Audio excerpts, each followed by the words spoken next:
2020 vision now and some fundamental questions that are beginning to emerge for the Trump re-election campaign. Is this going to be a one-issue election? And if so, has Trump already lost that issue? And also, what, if anything, can the president do to improve his dwindling chances? Now, whatever the answer, the Trump team, they're running out of time. We are now down to just 116 days till the election. And for that and more, let's bring back Andrew. Yeah, Rich, if this is going to be a one-issue election, that issue is going to be the coronavirus and the nation's response to it. And there's growing reason to think that this will, in fact, be essentially a one-issue election, which means President Trump needs a change of luck, a change of strategy, or a change in how Americans view the virus. Because right now, in a new ABC News Ipsos poll, a full 2/3 of Americans say they disapprove of the way the president is handling the virus. It's his lowest approval on the virus to date, and his disapproval numbers are up 24 points since March. Compare Trump's numbers to Andrew Cuomo's. Cuomo enjoys a 72% approval rating among New Yorkers, despite New York having the most virus cases and deaths in the nation. If any other issues are going to factor into this year, the economy could, but let's face it, the economy is pretty solidly linked to the virus. That leaves race relations, police reform, protests, and the response as another issue that could be a factor this fall. But Trump's numbers on race relations are exactly the same as they are on the virus. 2/3 of Americans say they do not approve. Those numbers contributing to the national polls, which continue to reflect nothing but good news for Joe Biden. Biden's lead in the 538 poll average just a hair below 10 points, and he remains above 50% in that average, a key marker. Biden doing even better on the prediction markets, where he's now over 60%. And his numbers are so good that the forecasters at the Cook Political Report now have Biden over the 270 electoral votes he needs to win the White House. Cook has Biden at 279 electoral votes after moving Wisconsin, Pennsylvania, and Omaha's district from toss-up to lean Biden. The only remaining toss-ups in their model are Arizona, North Carolina, Georgia, and Florida. So what are the campaigns doing in response to those numbers? Well, the campaigns have been putting out online ads nearly every day for months, but now they're also doing some TV buys for their ads. Biden is playing offense. He's on the air in Arizona, Florida, Michigan, North Carolina, Pennsylvania, and Wisconsin, all states that Trump won in 2016. Trump is on the air in a dozen states. He's doing national ads as well, but Trump is playing defense. Most of the states Trump is airing ads in, he won in 2016, but he trails in today, including Florida, where he's down 6, Pennsylvania, where he's down nearly 8. Trump is also on the air in 3 states he lost in 2016 and is losing big, according to the polls, in 2020. Here to discuss, Democratic strategist Michael Starr Hopkins. Michael served on the presidential campaigns of both Barack Obama and Hillary Clinton. Michael, we're talking about the possibility that we could be looking at essentially a one-issue election. And Nate Cohn of the New York Times wrote this. He said, basically, the public has reached a harshly negative judgment of the president's handling of the most important issue facing the country. It's so paramount, there's little room to wiggle out of it. And he continues, if you're struggling to make sense of how Trump has fallen so far and how he could still fall further, take this analogy further. Imagine this was the president's handling of an actual armed conflict. Do you agree that we might be looking at a one-issue election? And is there anything either in the current numbers or from historic trends like wartime that would explain what we could be facing over the next few months? I do. I think every president has that question regarding the 3 a.m. call, how they're going to respond to a crisis. Well, this is the president's 3 a.m. call. Coronavirus is an international pandemic, which no matter whether there was a Democratic or Republican president, was going to affect the United States. But as Americans sit back and watch over 130,000 Americans die, it didn't have to be this bad. And so I think we've now created a scenario, and by we, I actually mean the president and Republicans, have created a scenario where this is going to be a referendum on his response to Corona and his failure to adequately protect Americans.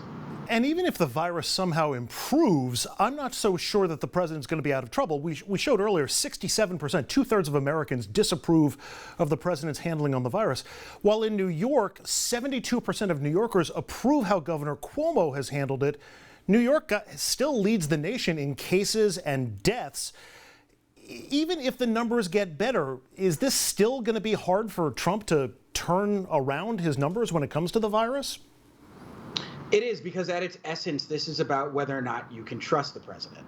You know, the president has had issues with lying and misrepresenting the truth throughout his entire presidency. But when Americans needed to trust him the most, he failed. whether we need to wear masks, whether his administration was adequately preparing for a coronavirus. He lied, and Americans now realize that they can't trust what the president is saying.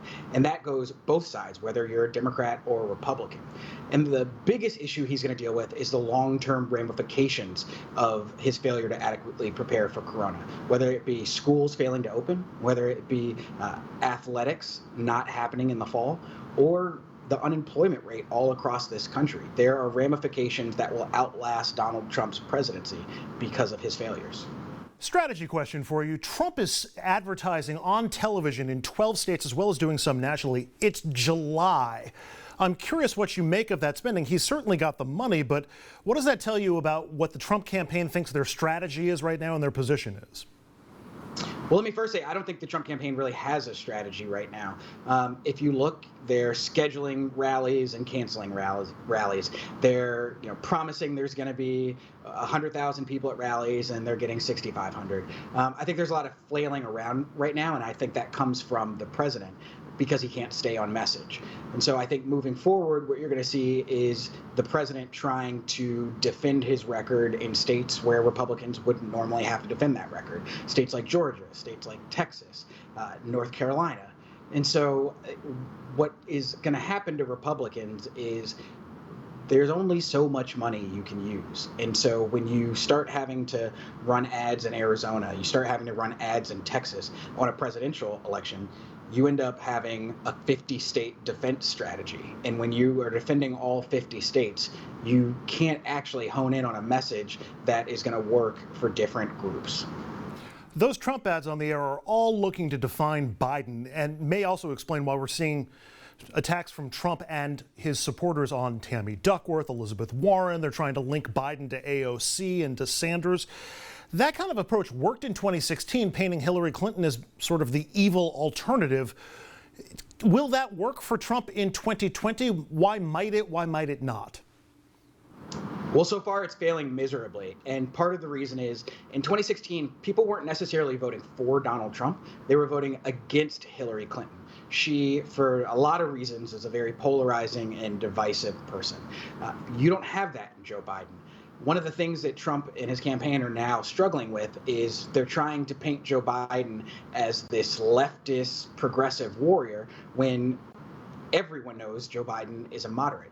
And so you end up arguing against yourself when you argue that AOC and Joe Biden are the same person, because people know that functionally that's not true. And so when you already have a trust deficit and now you start to make illogical arguments, it only further pushes back your poll numbers and buries you. Quickly, Michael, the flip side of that, if Biden moves to the middle to be a moderate, that could keep some progressives home. Are you concerned about that, that progressives might sit on their hands come Election Day? So I think Democrats should always be worried about people staying home because Democrats by nature are less likely to vote than Republicans are. But I think in this election, we actually are benefiting from what Republicans benefited from in 2016. People are voting against President Trump, not necessarily for Joe Biden. And what we're seeing across Sanders supporters and across even Klobuchar supporters, that the party is united. And more than 90% of all of the party is supporting Joe Biden and not supporting Donald Trump. Michael Starr Hopkins is a veteran of the last 3 Democratic presidential campaigns, Clinton, Obama, and Obama. Michael, appreciate a few minutes. Thanks. Hey, thanks for having me. Thank you, Andrew. We're going to be right back to wrap things up.